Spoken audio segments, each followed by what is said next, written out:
Today on the podcast, I speak with Will Rush, the CEO of Jetson. Jetson is a consumer app that is basically Duolingo, but for entrepreneurs. It's super impressive, and these guys have done some very impressive things in their early days. They've raised $3 million of funding. They've already hit 40,000 users and counting.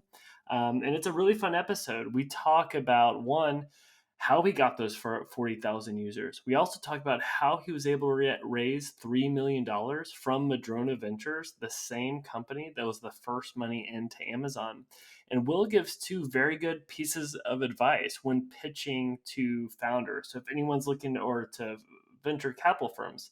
So if anyone's looking to raise money, I would definitely listen to that part. Also, we talk about what he did leading up to this path as a CEO of a venture-backed company, working in finance, and then how he made the pivot to tech, how he was able to essentially be the guy that gets coffee at Fuse, the venture firm that raised over $180 million, and what he learned on that journey. And then we talk about today how he manages the ups and downs of being a CEO and how he manages his time, where it's actually not on the fun stuff, but it's about being a really good firefighter. So it's a really fun episode for anyone that's just getting started. I think you'll learn a lot from Will. So I hope you enjoy today's episode. You cannot invent and pioneer if you cannot accept failure. We wanted people that were insanely great at what they did. Nobody was making any money at all. Most people thought the internet was going to be a fad.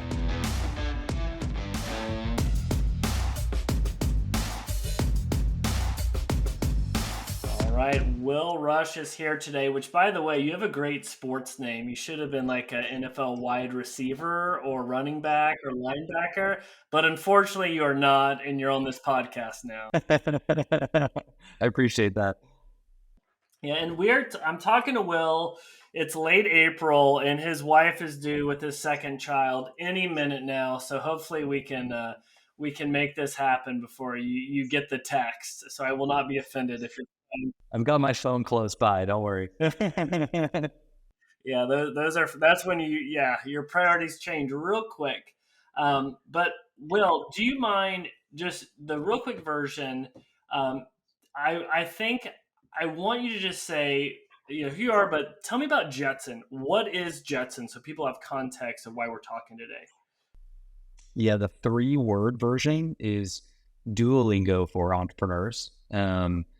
Basically, what we do, so we're a mobile app on the Apple App Store and the Google Play Store, and we have a thesis about the future of the working world. And, all of us probably are really familiar with how much AI is replacing jobs, how much planned obsolescence there already is, and just the U.S. economy in general.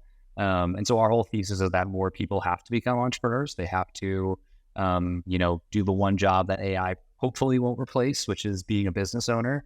And so what does that mean for everybody discovering their passions, turning those passions into a business, and then learning through our platform what it actually means to be an entrepreneur? Because most people don't have parents that have entrepreneurs. Most people don't have people in their network and they can talk to you about these things. And so hopefully they come to the Jetson app to do that. Nice. And this isn't some little side project that Will stood up. Can you talk to people like you have raised money for this? Can you give some background, like where are you at with how much money you've raised? And are you at like pre-launch, validation, growth phase? Any more color there? Yeah, so we raised $3 million primarily from Madrona Venture Group up here in Seattle, where we're based. Madrona was made famous by being the first investors in Amazon, and then also a lot of other amazing Seattle companies. We also have one other venture investor called the Venture Collective out of New York, and then a fair amount of angel investors as well. As a platform, we have a little over 40,000 users now. And so we're still, I would say, on the earlier phase of, where we see the business going. We're a little over a year, the year mark of being live on the App Store. So, it's been, definitely like the early tech startup growth days. But I wouldn't say we're like truly at MVP stage anymore, and more at achieving a little bit more scale and doing some things with product market fit. I like to ask dumb questions. So here's my first one. What did it feel like when $3 million hits your bank account? Or not your bank account, your company bank account. No, I mean, it's $3 million in my bank account. I would feel very differently than it hitting a corporate bank account. But yeah, it's kind of terrifying, to be honest. I mean, I think once you raise your first really big check and which is such a big moment for so many founders, and you talk to so many people trying to get that one yes. You get a lot of no's before you get that one yes. I certainly did, at least. And once you finally do it, I think the money hits the account and you say to yourself, like, now is go time, right? Now it's time to go deploy that money, knowing that you have an investor behind that's looking to get a return on their investment, and just made a really big bet on you as a person, on the company that you're building, on your product thesis, and all of those things. And so I think definitely a level of intimidation at first. Now, as the bank account gets smaller, it's a different. Yeah. So for people listening, I mean, you went from I have this idea to essentially 3 million bucks in the bank. How do you raise money? Like, what advice would you give to people, or do you give to people if they're going to go down that path? There's probably like two good pieces of tactical advice that I could give from my own experience. So one of them is there's actually a cadence to who you ask for money that's really important to know. And I think a lot of people who've never raised money before are unaware of. You want votes from people who know you the most. And those votes come from family members and friends more than anybody else. I think too many people actually skip that step for a while and go try to talk to investors, angel investors, venture capitalists, whoever. And all of those angel investors and venture capitalists who don't know you look at that signal of, did someone who knows Will the best or Jim the best give them money and vote with real capital? Because they're going to know that person better than anybody else. And so I think that's a really important first step, is to go, it's probably a small amount of money in the bank, unless you come from a family that's really wealthy or moves the needle. And then you're probably not going to venture capitalists or angels anyway. But it is that voting capital. It's that part of your story that's really important. And then, of course, you go to angels and you go to VCs in that order, typically. The second piece of, I think, advice is, no matter who you're raising from, you'll always have moments of feeling like, I feel like I'm above doing that pitch competition. I feel like I'm above going and talking to this person with this small check size or whatever it is. And the truth is that those are usually the best rooms to actually find yourself in. It's a lot easier to stand out when you feel like, you've advanced far enough as a person, as a company, as a product. The inroads that creates for investors is actually really important. I'll give you a specific example. I showed up to a pitch event that was hosted by Madrona Venture Group. That pitch event, I felt like I was more advanced than probably a lot of people at that time that I was pitching against, and I won the pitch event, and they brought me in for a meeting, and that meeting turned into, eventually the lead check in my last round. So it really does matter to create those inroads. When you're cold LinkedIning an investor, chances of them investing is extremely low. And so when you can create those natural opportunities to be interesting to an investor, I think it's really. Yeah. What advice would you give on the pitch or on the pitch deck? Maybe it's like one nugget that it goes counterintuitive or something people don't think through. Like, what do you think made you stand out to win that pitch competition and to get funding? God, I failed a lot through this, to be honest. I know I had over 100 versions of my deck throughout the whole time of sending it out to people. There's a great platform called DocSend that'll actually give you data on your deck, which is a great tool to use if you are raising. It'll tell you how long people look at certain slides and, who is looking at it. So just some very, very meaningful data for when you're raising. But when I look back at the data and I think about like some of the biggest takeaways, I think number one is lead with your objection handles no matter what. So let's say as a business, you go talk to 5 investors, and 5 investors, 3 or 4 of them ask the same question. Leading with that, why that question is actually something that you know and you're handling in some way, shape, or form, and putting it really early in the deck becomes interesting because investors now know that you've predicted the thing that, they're probably questioning, like, oh, is this a venture scale opportunity? Or is the team match the product, right? Or just typical stuff that, everybody's heard before. Whatever that is for your business, there's probably one that's going to repeat a couple times. And when you start to see that repetition happening, leading with that in your deck is really important because the deck is just a meeting, right? It's just a way to get a meeting. It's not going to, cause anyone to invest or not invest. If you put a financial model on your deck, you're probably, going to stray a little bit. No one's going to read it. No one's going to look at it. It's like a storybook for investors probably at some point.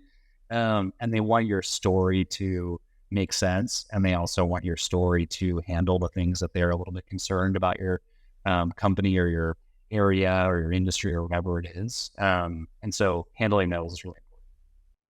That's really good advice, especially putting the objections first. I thought you were going to say something on timing or glossy images, but that was much more thoughtful. Okay, you you raise this round and it's go time. I mean, getting did you say 40,000 users? Is that what you said? I mean that is significant. What like a lot of people listening are into growth. I have a growth marketing agency. Talk to me around some of the things that worked and didn't work to get to 40,000 users. Well, first I'll say it totally depends what room you're in on if 40,000 is a big number or not. But I would love for it to be a million. I would love for it to be more. 40,000 in the first year is certainly, I think we've created some interesting growth funnels. I think like the best thing that we've done is actually be community led growth. So in the very, very earliest days of building the company, when like it was me and 2 or 3 other people, I made pretty much all the mistakes that you could make with marketing, and you'll probably laugh at them, given your background, Jim. Stuff like writing bad blogs, for SEO purposes on our website, or just like things that I probably had no business doing in the first place, but I was just being a scrappy young entrepreneur trying to, figure out how people use something. What became really, I think, effective long term and was like really not, it kind of sounds cliche, but it actually is really good advice, I think, is to just do the thing outside of your product that you want your product to do, and do it as much as humanly possible. And so if we want our product to do a really good job of guiding an entrepreneur on their journey, then as many times as I can meet with young entrepreneurs, as many times as we can create materials that help young entrepreneurs, as many times as we can put content out that helps young entrepreneurs. I mean, that is all like symbiosis at the end of the day too. Even seeing themselves believe in each other, right? So sharing stories of people that have used our product and done something cool. All of those things I think are really good marketing tactics. That's like really simple stuff at the end of the day, but it's also really foundational to like what works. Like don't go viral on TikTok. That won't work. Right? Yeah, yeah.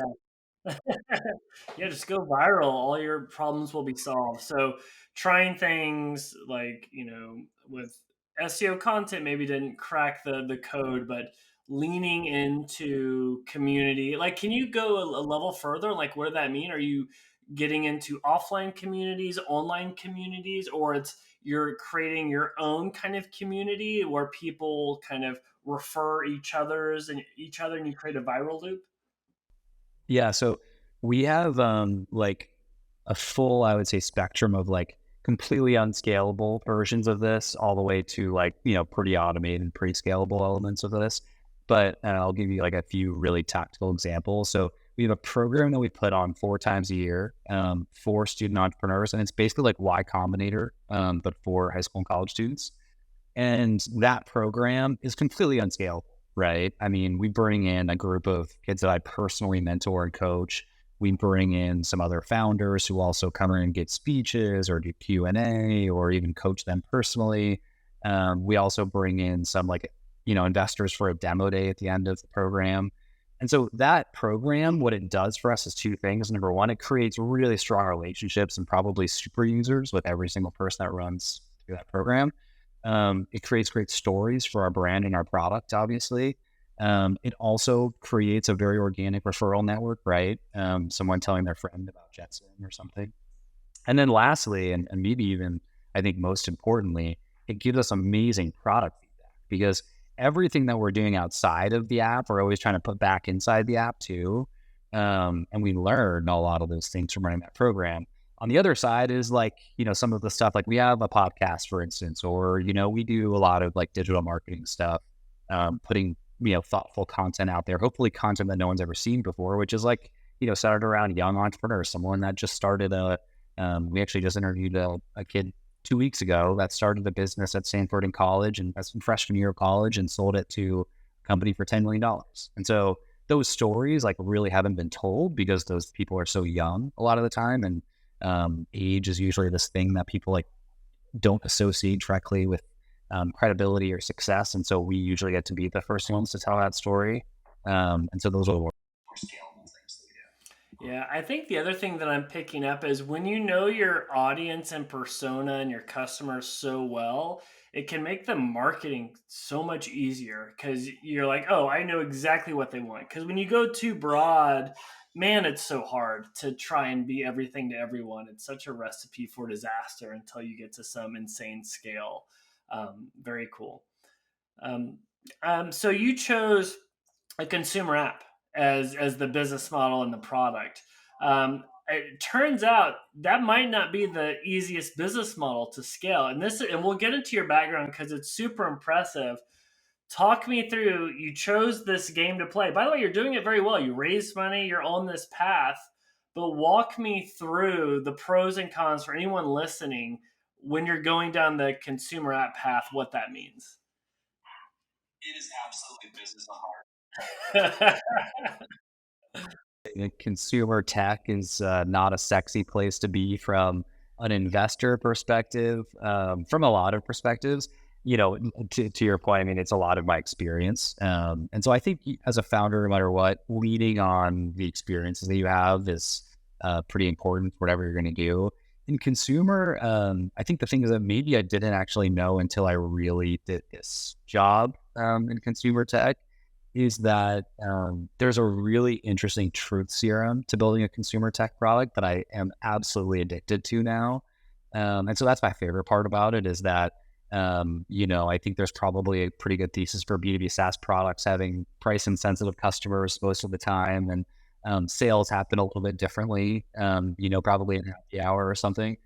Those sales don't happen for a consumer tech app, right? Someone likes what you're doing or they don't. They have to have a pretty compelling reason to download an app on their phone. From our data, usually people have somewhere between 2 and 3 paid apps on their phone. And so you're asking to be one of those 2 or 3 paid apps. That's a pretty big ball game to try to win. I think that always for me comes back to impact. And I don't want to sound too sanctimonious here, but the truth is, if I build this business and spend the next, 10, 20 years of my life doing it, I want to do it for the reason I want to do it. And I don't want to build a business to effectuate 1,000 outcomes or 10,000 outcomes. I want to affect 1,000,000+ outcomes. And so you have to create a product that's priced that way, right? So it has to be probably pretty price sensitive. You have to create incredible levels of automation to make that product scalable and work for 1,000,000 people. And so those are the hard problems that you encounter, I think, when you're a consumer tech business. You look at our numbers now, and again, like the 40,000 sounds good to some people, but it's way, way early days, I would say, for what our expectations are for ourselves and what we need to achieve to be interesting.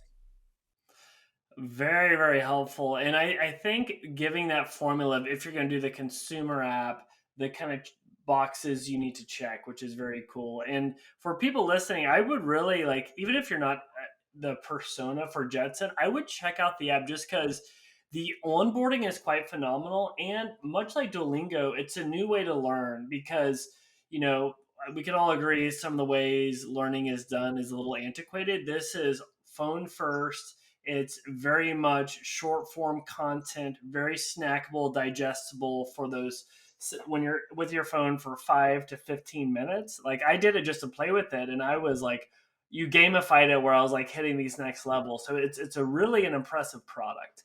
And so that is not a paid sponsorship, by the way. Jetson is not sponsoring the app yet. They have or the podcast. They have $3 million, so we'll be looking to hit you up for that later. But one thing I want to hit on is, the product's great. You also have to spend time, you raise your round. You're probably going to have to raise another round eventually. You have to put on a marketing and growth hat. You have to pay your office bill. Somebody's got to put that trash away. How do you manage your time as a CEO and a founder? Because you could work 24/7, you could, burn the midnight oil, but it's not necessarily about hours, it's about impact. What advice could you give to people, or how are you trying to manage that? First of all, really well said. Like truly, I mean, it is. You have no boss, right? And that's actually a problem when you don't have a boss. You don't have a boss to tell you when you're doing the wrong thing, right? Or when you're spending time on the wrong thing, or when you're done, which is actually one of the hardest parts because you're never done, right?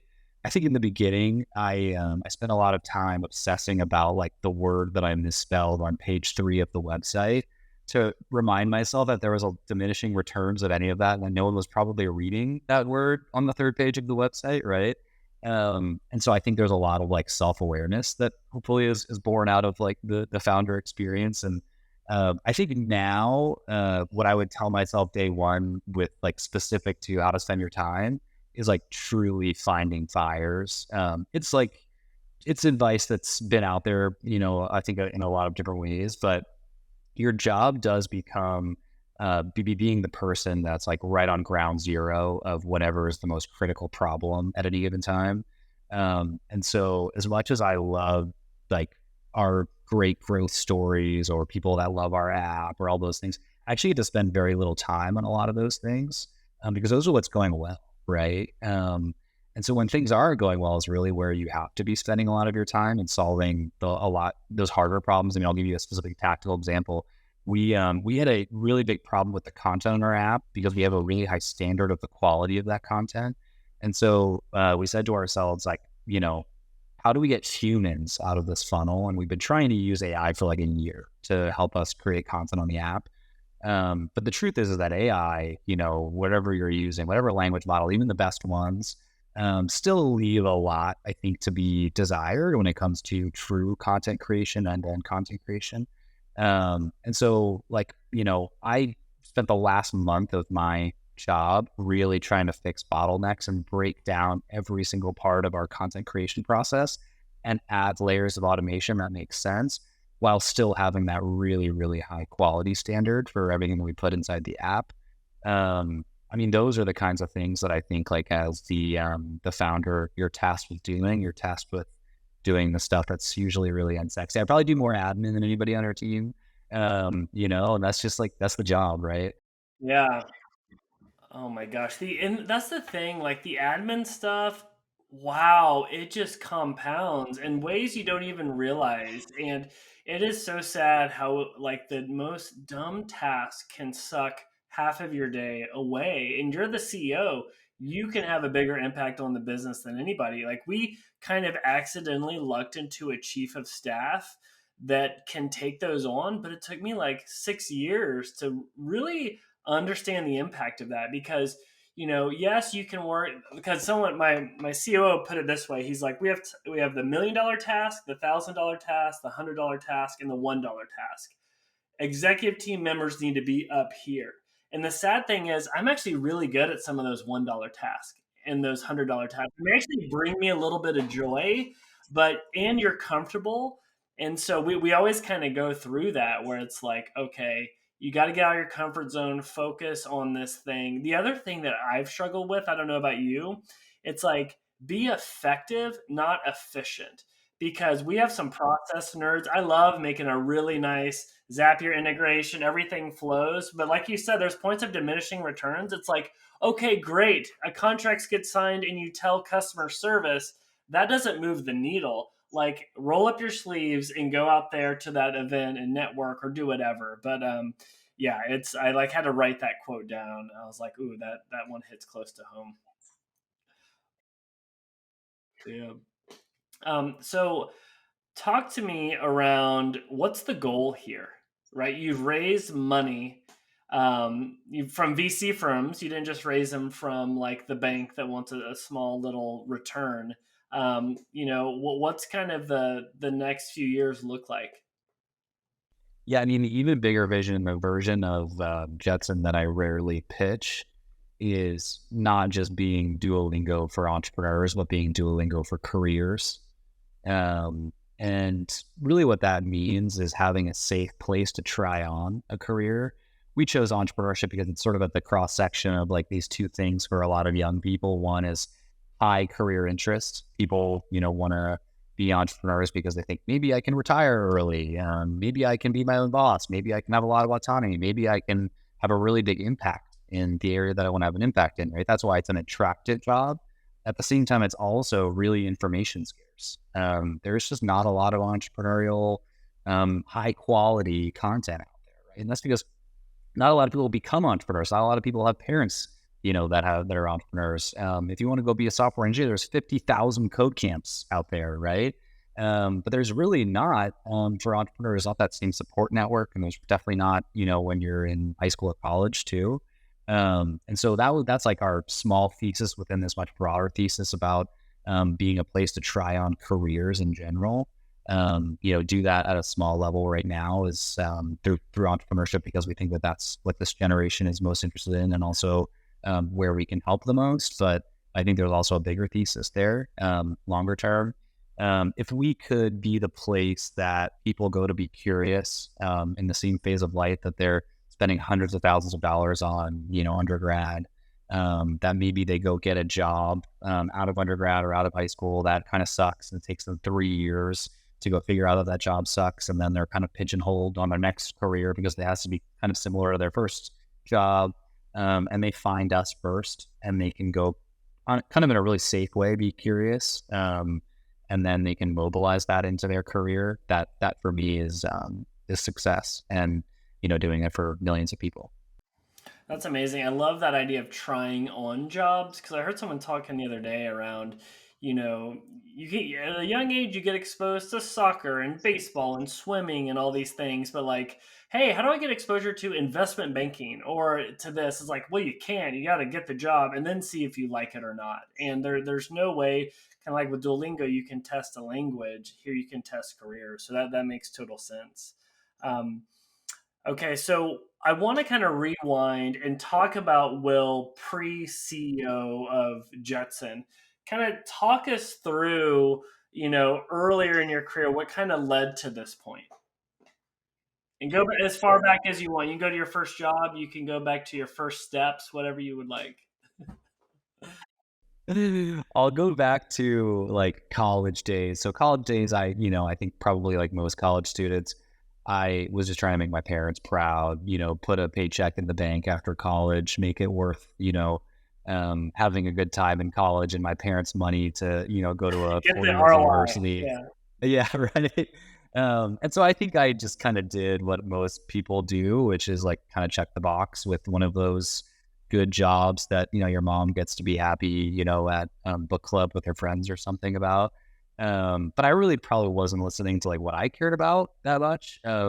So I studied finance, and then I was a consultant at Deloitte for 7 years, which is a long time to figure some of those things out. And a great thesis for a business like Jetson, by the way. But it took me a long time, I think, in that job to realize that I really wasn't like this finance guy at the end of the day. Finance to me in high school and college meant like one of those desirable jobs that potentially makes a lot of money and is successful. And I think all of these, like, now as a adult dad myself, to my own kids, maybe one day is like, the wrong definition of success, without getting too philosophical here. And so I think like I only discovered that after, 7 years of doing that job. And it was a great job, and I learned a lot of really cool things. I had a team of 20 some people, as like a kid in my 20s. And I think that's the really unique part of doing, a job like consulting or banking or something else. You get a team really quickly. But on the other hand, I think I was just like really honestly pretty miserable, and I didn't want to go do that the rest of my life. And so then I was always curious about tech and entrepreneurship and startups. And so I kind of like slowly slid my way towards it. I worked with a venture firm up here in Seattle called Fuse Ventures. It was two young guys who were going and starting their first fund, and they had been the junior partner and then like the principal of a much bigger fund up here that wound down called Ignition Partners. And so they were like, all right, we're going to go start our own fund. And they were the biggest hustlers I've probably ever seen in my life. They were just like guys that would do really scrappy, cool things to get a meeting with, high net worth type of person and get them to be one of their LPs. So I was like the guy, getting coffee there and, helping in any way that I could. But got to see, I think, like a really amazing. And they raised Can you go? That's amazing. Can you go deeper on that? Because $180 million is very significant. Even like the former MD of Techstars New York raised a fund that was 25 million, which is amazing, but 180 million is insane. You mentioned some scrappy things. Any more color on what they did or what you learned that maybe helped you with your venture? I think it's actually kind of entrepreneurial stuff that they were able to use really well, right? Like they were great storytellers, and telling the story of funds and returns is obviously different than telling the story of a startup or a product or something. But also, I think a lot of similarities too in there. Somebody wants their return right at the end of the day, and if you can tell a really compelling story about that return, they also were just amazing at networking, and getting conversations with certain people that led to other specific people. And the venture world at the highest level is all about getting really, really big size checks and really important LPs. And so I will pretend to know their whole strategy because they were the ones that were ground zero executing it. But it was fascinating, I think, as like a first experience in startups to like kind of, have a side seat in it, and get to be the guy that was like, updating the deck or whatever. And so that was a really cool first experience in here. And also I think allowed me to achieve some level of appreciation for like the investor side of the world, the venture side of the world, now. Table, trying to raise money for a product. Yeah, it kind of gives you an unfair advantage to be able to see that side of the table, then move to the others. How is there an interesting story about how you got that job? Because you kind of made this jump from Deloitte to tech. Like in anything there, or did you just give me a resume and they're like, sure? Yeah, no. So I, in between, I did go back to, I got an MBA. Between those two things, I think everybody that gets an MBA is going to probably change their career in some ways. And I think I was doing the opposite motion that most people in the MBA program are doing. They were going to go try to, maybe get a job at Amazon or in a consulting firm at a bank or something.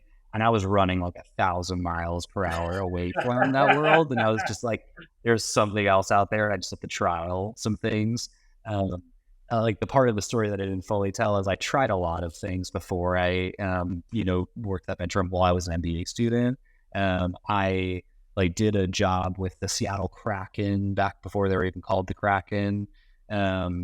And like, I was like, oh, maybe I'll get to work. Like, I would love to work in sports. And I realized like, I didn't actually love working in sports personally. And so like, I think I did a few things like that like helped me get data on myself because I had no data. I'd done one job for 7 years, and I think eventually like, found those two guys who are willing to take a shot on me a little bit of taking me under their wing and doing some scrappy admin stuff like your chief of staff does for you now, right? The $1 jobs. Um, and it was a cool leeway to that world. And then it kind of led me to my next thing, which ended up meeting a founder who, was because I was on the investing side of the world and was, hustling to get as many coffee chats with cool founders up here in Seattle, and met him through that. And he was just a really fascinating person. He had founded a company 4 times before, and he had one really successful outcome under his belt. And so he sort of could have done whatever he wanted after that and, coasted into the sunset. He decided to come back and build an app for high schoolers and solve financial literacy. And like, I loved the mission. I thought he was just a really incredible person I could learn a lot from.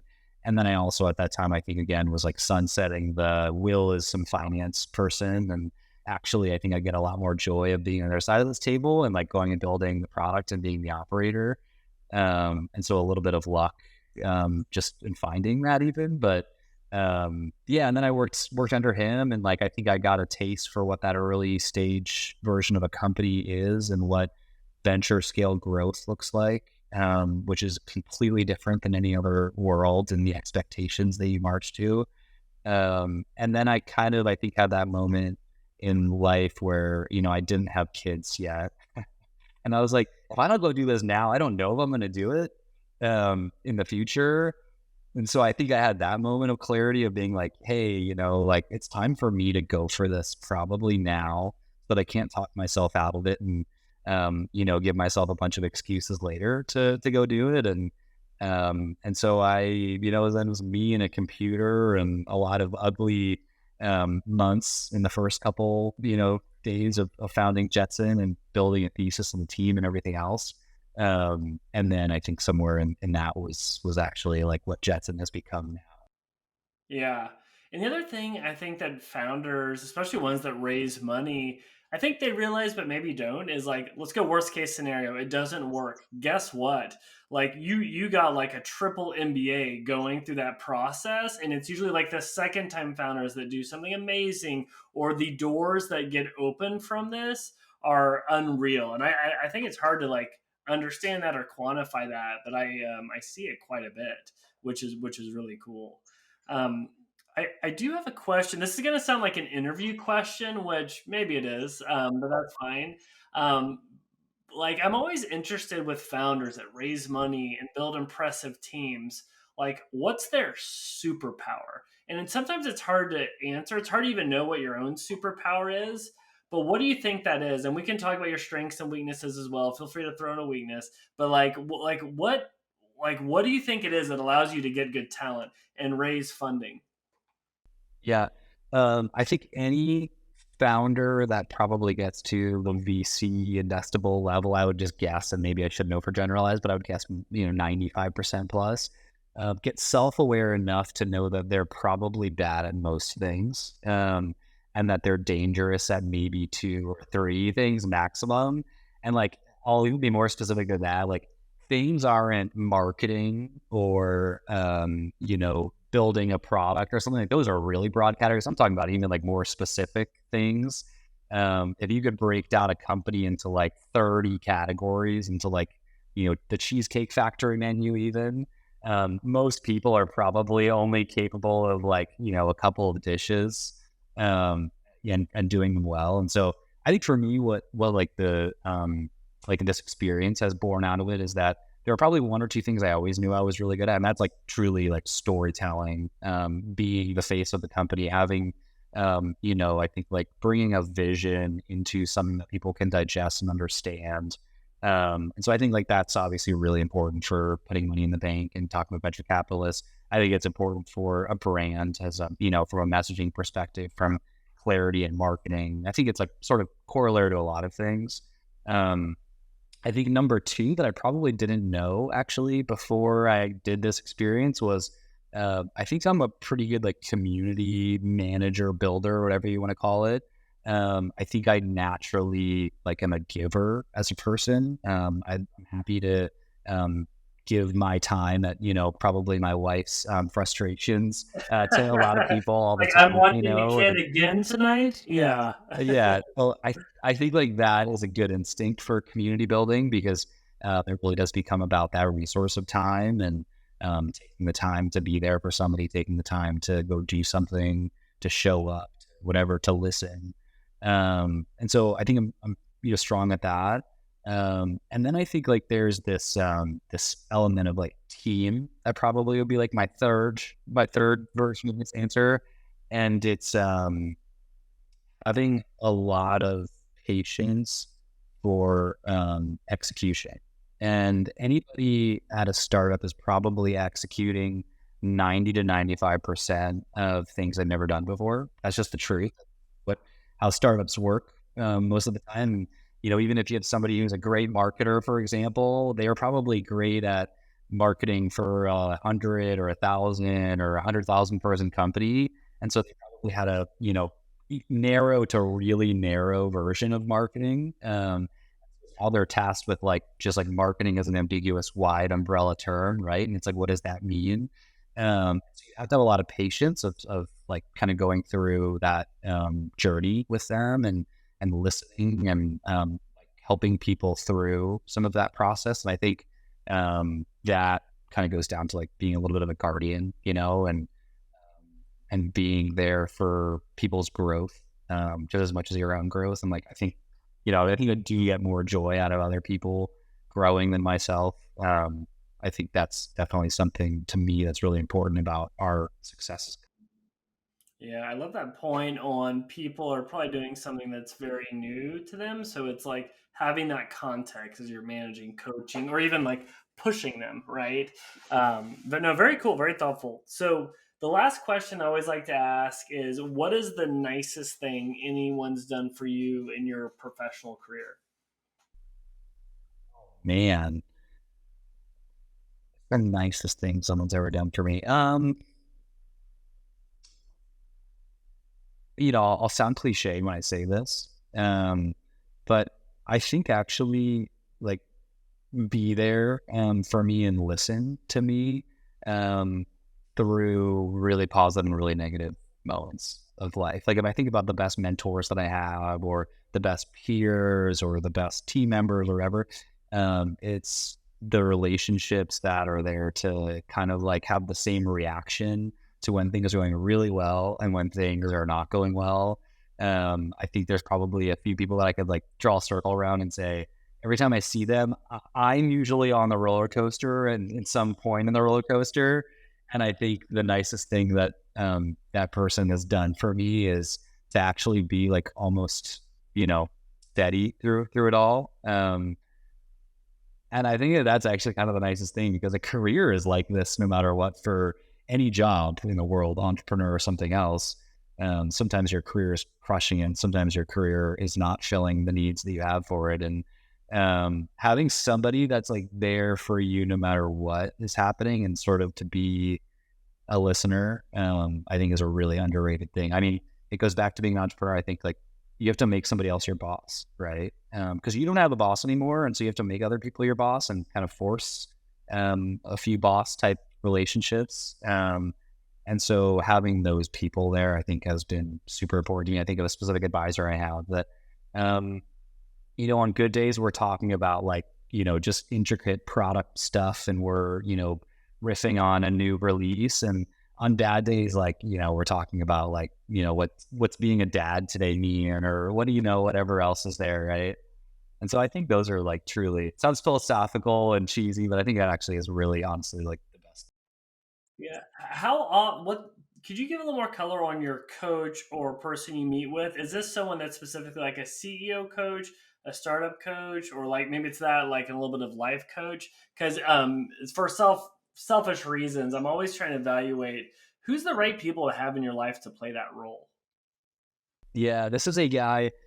We crossed paths, like I think naturally, because we were both in fintech before I started Jetson, and he was a product leader at another fintech company that was kind of competitive, honestly, with the company that I was at, and had found ourselves in similar circles, but never really, I think, like talked much or spent a lot of time together. And when I went and started Jetson, I knew I needed somebody kind of like independent of everything else to talk with. And he had been a product leader on consumer tech products for like 30 years. And so he was just somebody who I knew would like hit me straight and have some sage advice. And so he, unbeknownst to me, I think like when you take on an advisor, there were some advisors that I took on in the beginning that like, weren't as giving with their time and weren't as good of listeners and weren't some of those things, that like we were just talking about. And then there are the ones that are, and this person is certainly an example of ones that just like the list are there for both the good and the bad. And sometimes that's really tactical advice that I actually like think makes our product better. And sometimes that's, again, just like on a bad day, having a psychologist or something. Oh, totally. Yeah. With my executive coach, it'd be real tactical, and then other times it's like you're talking about the meaning of life and like what are we doing with our time. It's like whoa, that escalated quickly. So very thank you for that. Well, awesome. Well, this has been a blast. Where should we point people if they want to, learn more about you or about Jetson? Where's the best place for them to go?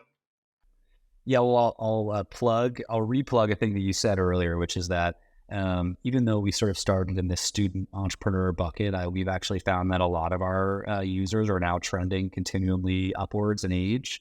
And it goes, I think, to a lot of products like Acorns and Duolingo that start as student products and then become products for 30, 50, 70-year-olds. If you can teach a high school or college kid something, you can probably teach a, 40, 50, 60-year-old it too. I think it's probably pretty, as a mid 30-year-old, I think it's probably a pretty good thesis there, at least for how I learn. Usually better when it's been taught to a high school or a college student. So find us on jetson.app, the website. Find us on the App Store just by searching Jetson. Should be the first thing that comes up. The orange icon that has a J in it.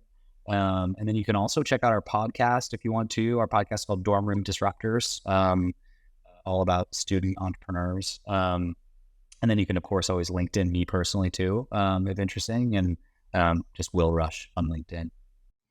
We'll put the link to the podcast and the show notes. Very cool. And yeah, I nerd out on entrepreneurial stuff, and I was going through the app, and I'm a little snobby in that I think I know a lot, and I was exposed. I didn't know as much as I thought I did with some of this stuff, and it was actually a really fun kind of discovery on like the logos and branding, history behind what other companies have done. It was pretty fun. So I really would push people to check it out. Well, Will, this was a blast, dude. Thank you for the time, and we'll have to do a follow up podcast after you go public, so that'll be fun.